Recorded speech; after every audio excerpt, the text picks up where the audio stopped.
नमस्ते साथीहरू, good morning हजुर।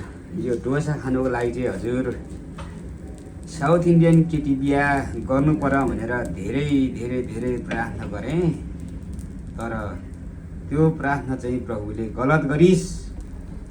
तैँले नेपालमा गएर प्रार्थना गर, आदाङ्बे केटीलाई बिहा गर। उसले चाहिँ फेरि मलबारीले भन्दा दामी पकाएर तँलाई डोसा खुवाउने छ भन्नुभयो। त्यस कारणले गर्दाखेरि म खुरुक्कै नेपाल गएँ। हेर्नुहोस्, आदाङ्बा सेले नै यस्तो बनाएपछि तपाईँ घरिघरि रङ प्रार्थना गरे, गलत प्रार्थना गरेको पनि तपाईँले थाहा पाउनुपर्ने हुन्छ। हेर्नुहोस् कि कसो हो त बुढी।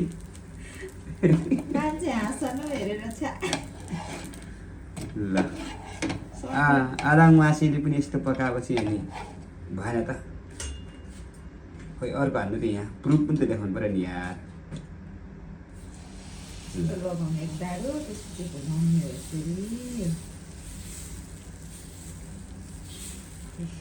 वाह, अब साम्पाङले पनि पोल्छ है एकछिन फेरि।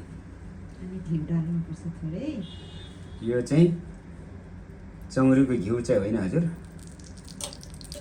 यो काउ घी हो। काउ घी भनेको के हो? गाईको घिउ के अलिअलि हाल्नुपर्छ, धेरै होइन। एक कटौरा जति हाल्दा पनि नो प्रब्लम। गुलियो खानु मन लाग्यो भने चाहिँ यसमा चिनीहरू मिक्स गर्दा त्यो नहाल्नु। म चाहिँ एउटा खान्छु त्यस्तो। ए ल ल ल, मेरो अफगान साथीहरूले भने जस्तो अल पावर इन सुगर भने जस्तै। यो चाहिँ न्यू रेसिपी के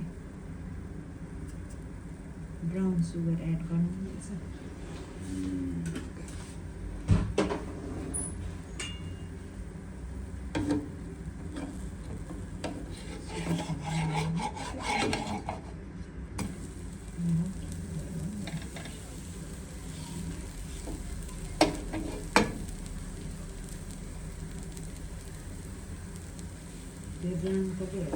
है साथीहरू, याकथुङमाले चाहिँ बनाएको, अब याकथुङबा राईले बनाएको पनि हेरिहाल्नुहोस्।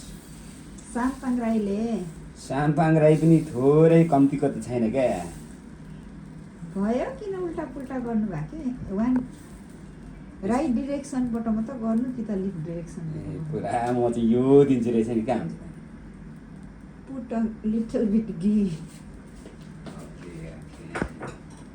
साम्पाङ माछा हटा भन्नु नि त, मैले घिउ त्यहाँ राख्नु हुँदाखेरि। मलाई के थाहा त्यो त।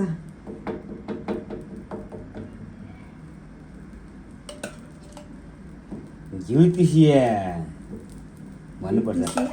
घिउ तिसिया, घिउ तिस्बो आम्पा भन्नुपर्छ। घिउ तिस्बो आम्पा।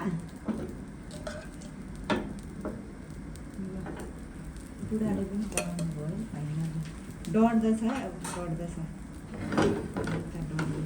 ज्यादा आग मत लगाऊ। यतापट्टि बाँकी छ सर्लक स्किल भनेको यस्तो हुन्छ। ल फर्स्टचोटि नै यस्तो गरिसक्यो भने दिनै पछि पोल्यो भने त अनि आकाश जुन जस्तै देखिनेछ त। ल अफ गरिदिनु।